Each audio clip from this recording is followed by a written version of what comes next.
it's this verse, and today I'm announcing my TBR for A-Year-athon.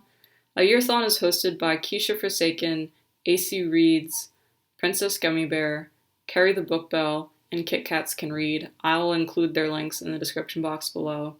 And the way A-Year-athon works is that every year there are prompts, and then each month is sort of broken up with its own category, and the readathon runs for the first full week of each month. So, for example, the prompts for this year were, I think the first one was read a book with 5 words or 5 letters in the title, read a book featuring a birthday or anniversary, read a book, it ends on a page with the number 5 in the page number. Just a general, post a 5-word summary of a current or recent read. And then the last prompt was read a book featuring a strong relationship or that takes place in the woods. And the categories for each month, like I said, are different. So this month the category is graphic novels and short stories, but like last month the category was mythology and retellings.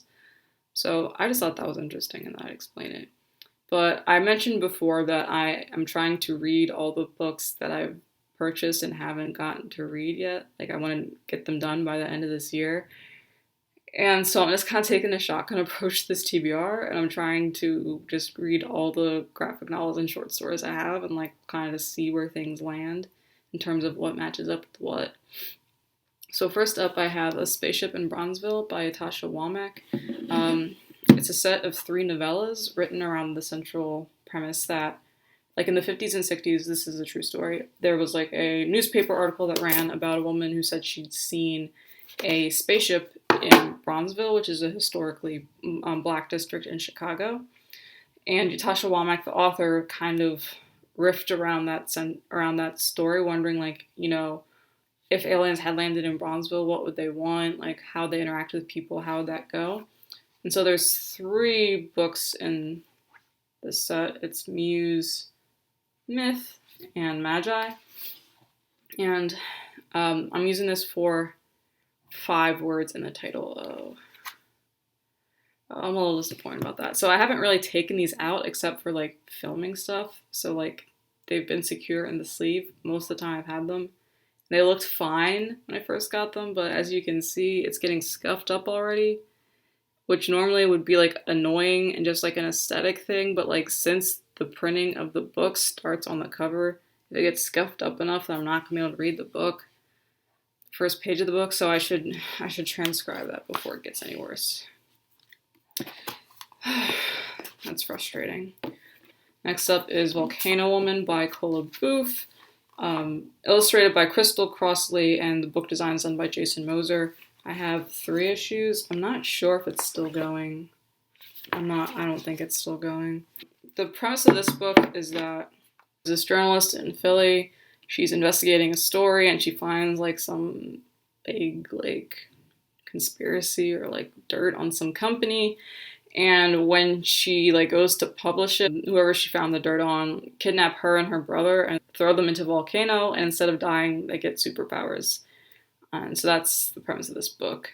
I am using this for strong relationships. It seems like her and her brother are pretty tight from the synopsis and like work together once they've gotten their superpowers. So I think that's going to be a good pick for this one. Next up is Recurrence Plot and Other Time Travel Tales by Rasheedah Phillips. I won some Amazon store credit recently for some book promo I did, and I decided to use it on this book. This is the first I read by Rasheedah Phillips. I only sort of heard of her because she is part of a science fiction collective based in Philadelphia called Metro Polarity, and they put out zines, and like several of their members have written like novellas and books and stuff like that. So that's how I heard of her, and I thought it would be interesting to actually read something by her. And she's like lives so close to me. So the plot from the back of the dust jacket is: the interweaving stories in Recurrence Plot and Other Time Travel Tales present characters whose stories challenge the notion that time flows in only one direction. If you want to understand what is happening at any given point in time, you cannot only look to the past for clues. You must consider the future. A journalist races against time itself to expose the entity preying on young male teens in Philadelphia. A crystal memory-storing bracelet transports a young mother back to the day of her own mother's dramatic death. An unknown force of nature causes time to start flowing backwards. Using quantum physics as an imaginative landscape, Phillips's debut speculative collection, Recurrence Plot, walks the fine line between fiction and reality, fate and free will, and past, present, and future. So I'm counting this because it sounds like the stories are like in the same universe and like relevant to each other, but it's referred to as a collection, so I think they're ultimately going to be like separate in terms of like I could in theory just like read one and be like done, like there's going to be a full story arc in it. So I think there's going to be strong relationships is like very general. I feel like also very central to storytelling, so I feel like a lot of things I read are going to count as strong relationships. So that's this one, unless I find something else going on in here that I can count it for. So next up is Sunspot Jungle, the ever-expanding universe of fantasy and science fiction, which was edited by Bill Campbell. This is a hefty collection. It comes in 2 parts. Yeah.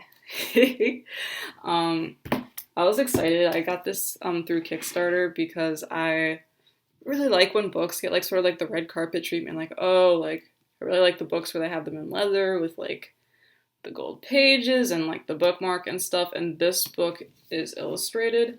I will try and see if I can find you one really quick. But like they don't really make illustrated books for adults outside of comics, so I thought it was cool that this had illustrations and stuff and has such a nice cover. So I was very excited to get it. So in this one, there's actually going to be a couple that I think I can count. There is Consciousness by Zigzag Claiborne, which I plan to count for a story that ends on a page with the number 5 in it. I'm also going to use Read Before Use by Chinelo Onwualu for story that ends on a page with the number 5 in it.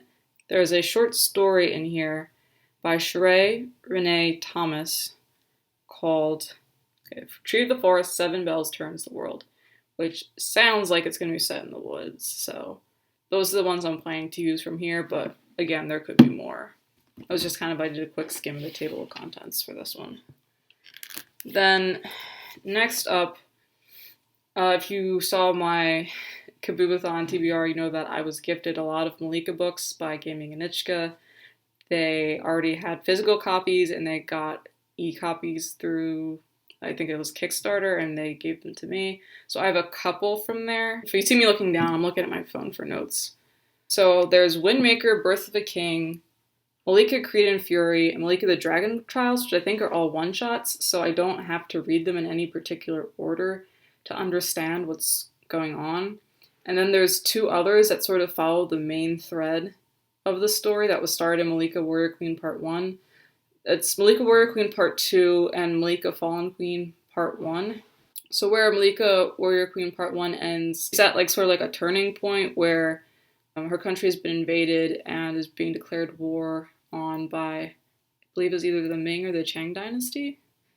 I'm kind of blanking on which is the name of the dynasty and which is the name of the actual like general who's like in her empire, like leading the charge against her.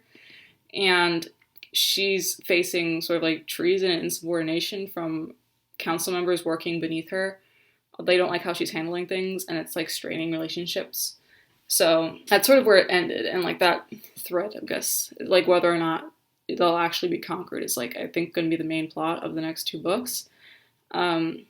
The strong relationship there, I believe, is between Malika and her husband, or Malika and Abdul, her advisor. But that's kind of up in the air because things were pretty tense between them at the end of the last book, between Malika and Abdul. And then I'm subscribed to Fiyah Literary Magazine. It's edited by Troy Wiggins and Davaun Sanders, I think. And I've got like 4 issues to read. I haven't done a great job of like reading them once I get them this year.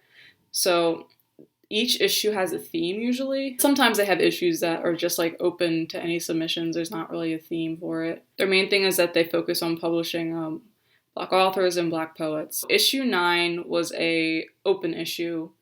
Issue 10 was the theme was hair. Issue 11 was another open issue, and issue 12 the theme was chains. So those are the 4 I haven't read yet, so I'm going to try and read them. And then I have 2 more This is pretty hefty. Black Freedom Beyond Borders, Reimagining Gender in Wakanda. I'm blanking on who edited it, but it was like a free anthology that was put together featuring short stories and art, and I think the premise is pretty straightforward. Like, it's about what do you think gender would look like in Wakanda? You know, what would gender look like in an uncolonized Africa? So in that one, I know there were several short stories that ended on a page with 5 in it, but I had notes and I deleted them, so I don't know what they are anymore. But I do have one for birthday or anniversary, which I have been missing. A Wakanda High School Reunion by Zabib K.A. I'm like really interested to see what that would look like. It sounds, yeah, like I don't think I've ever heard anyone talk about like what would school look like in Wakanda. Like, I can't even think of it. And then last up it's a serial that I'm reading. The serial is called Lucky Hand by Suprihimbe. Suprihimbe is her pen name. It's called Where Did It Go Wrong? I'm going to pull up the summary from the website because there's a lot going on and I haven't read it yet, so I can't really summarize it for you. Crossroads is a dark urban metafictional alt history, hedonistic hoodoo fantasy set in an alternate version of Cairo, Illinois, and the United States of America. Cairo is the historical black province you have been missing. Walled off and protected by a trick laid by Aunt Memory and Dem, Cairo promises us the queer black utopia we deserve. Set in a mysterious tropical zone located both in and out of southern Illinois, we encounter an alternate version of black culture centered around hoodoo as they interpret it in this new world populated by ginger-haired, brown-skinned Zin, magical serpents, blue-haired bonobos, pygmy elephants, Mississippi hippos, paradise fruit trees, and Lugaroo. They co-opt old gods and remake them into new ones based on freedmen who came before them and gave a new significancy to white flight. But even though secluded Cairo seems close to paradise, there are threats both within and without their borders. Aesthetically recalling radiance and their eyes were watching God and using oral tradition, poetry, voodoo literature, eye dialect, revision, and black meta-narrative techniques, Crossroads explores race, love, romance, sex, gender, childhood, pleasure, and what real liberation must look like. So I've read Suprihimbe's poetry collection, Libra Season, and I really liked it. I thought the imagery was very beautiful and very fantastical, so I'm excited to see what they do here. So that was my TBR. Thanks for watching. If you like the video, please hit the like button. If you want to stay up to date with me, please hit the subscribe button. I'm also on Twitter and Goodreads. If you want to see like more like day-to-day what I do, like in terms of book reading and like what I'm thinking. Thank you. Have a good one. Goodbye.